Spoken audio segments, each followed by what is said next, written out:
is Emily, and I am a fellow CPI fuser, and I've been fusing for about 12 years now. And I saw some recent questions about the earlier LF Frit molds that don't have a hole in them already, and how to make a hole. And I thought I would just pop on really quick and show you what I do. And sometimes I'll even do this like in the center of the larger flower molds if I want to be able to put a screw through without having to drill a hole after it's been fused. And then I'll just fuse like a little loose pile of Frit, or I'll glue some unfused Frit on top of the screw head to hide it. So this is what I do, and it works pretty well for me. So here I have LF19, which is one of the early molds, and I've had this mold for a really long time. It's coated with the liquid mold release, not zip. So it's got a good layer on there, and it's been used probably 20 or so times. You can see there's a little bit of a place where it's flaked away there, but I'm not really concerned about that. It'll fire just fine, and it'll be on the back of the piece, and it doesn't really matter. So this is what I do. So I keep everything, and if I zoomed out, you could see my studio, and it looks kind of like a hot mess, which I'm sure would make some of you crazy, and other people would feel really at home in my space. But I keep all of these little pieces of fiber paper that I've cut off from other things or have been used maybe once. This one's a little fluffy, so it's been used once. And I just find one in my container that seems like it'll be a good sized hole, or if I roll it up, it'll be a good sized hole. And the only thing you need to really be careful of is to make sure that it is tall enough that your Frit won't cover it once you've put it in place in the mold. So I'm going to use this one, and I think maybe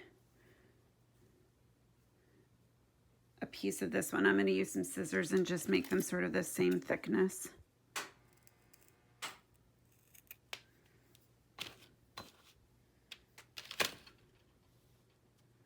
So then you just take some Scotch tape. I've already pre-strung some out, and you just put Scotch tape around it.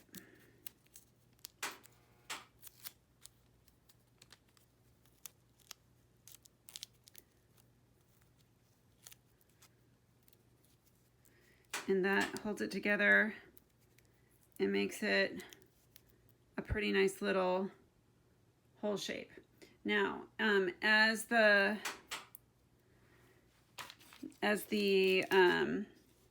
kiln fires, the Scotch tape will fire away, and you'll be left with just the fiber paper in there making a hole. So it might not be super clean. You might need to use a Dremel with a diamond bit on it to clean it out, or one of those little diamond reaming tools that most of us have. I don't see mine sitting out here close by, or else I'd show it to you, but it's a little, it's like a diamond file, and you can just get in there and round out that hole a little bit when you're done. So then what I do is I take a little bit of aloe vera gel, and it goes a long way. If you use too much, it does have some actual stuff in it, and it will fire white, especially against darker colors. And I just put a good dollop of it on there and stick it where I'd like my hole to be. You could use a dollop of Elmer's glue in the same way. I'm going to zoom in on that. It's tilted right now. So then as I add Frit, I'll kind of hold it up and hold it in place. So here's some aventurine green that I made myself. It's been done in the fracture method, where you heat up your glass in the kiln and then plunge it into cold water. So it's kind of square-ish, more so than manufactured.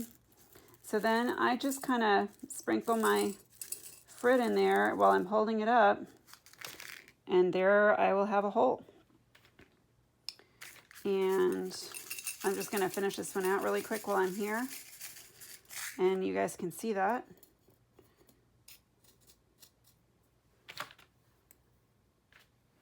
So anytime you're working around it, it's good to just hold it in place so that Frit doesn't slip underneath it. But if it does, it's going to be just 1 or 2 pieces, and you can get that out after the firing. Some smaller Frit in here. So this will be super sparkly and fun. And then this is some chestnut brown that I have on hand. This is a tool that that we have used, that we've seen Stephanie and Kelly use. It's just one of those bulb syringe-y things that you can cut off the end of the bulb and use it like a scoop. All right, and then I would go on and finish with maybe some transparent, and maybe some, I've got some little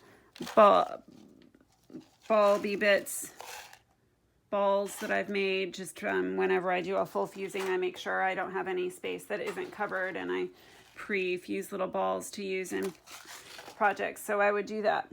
So that's what I would do for that method. And then another method, which is also used in the knobs to create the space for the hardware that the knobs go in, is to use a piece of nichrome wire with some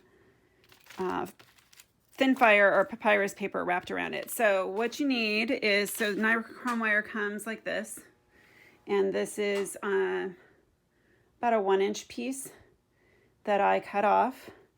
And here's a Journey mold that I did not spray well enough with zip, and I managed to break off the hole. So what it did was with my little, I don't remember if it was 2 or 3 millimeter diamond bits, I just drilled through the mold, and that creates a place for me to put the nichrome wire, and I just need a thing to hold the space. So this is the way this works. I've cut a strip of thin fire paper. I'll have scraps of thin fire and papyrus hanging around. If you've done a lot of fusing and you use that product, you wind up, you realize you wind up with scraps. So then again, Scotch tape is your friend, and I just take a small piece of Scotch tape and I put it on the end of my thin fire paper, and I line it up with the wire. This thin fire maybe is a little bit thick for this size wire, so I'm just going to back it off and make it so it goes past the wire, and that's okay. And then you just roll it up as tight as you can in a little ball, little tube. And this is something I have to do. I have arthritis, and I can't do it first thing in the morning because my fingers don't work well enough, but this is late enough the day that it's working. So then I just roll it up. Rolling, rolling, rolling. And this paste might be too long. I don't have a particular science. I just kind of go with how big I want that hole to be. Probably a little bit bigger than that. For the knobs and the drawer pulls, if you look at the tutorial that goes along with them, Stephanie has graciously told us exactly what length and width of papyrus and thin fire. They're a little bit differently in their thickness, so they require different lengths to get the proper size hole for the hardware that you glue into those. So then once I've got the size that I want, I just put it, keeping it tight, I put it in place and wrap some Scotch tape around it.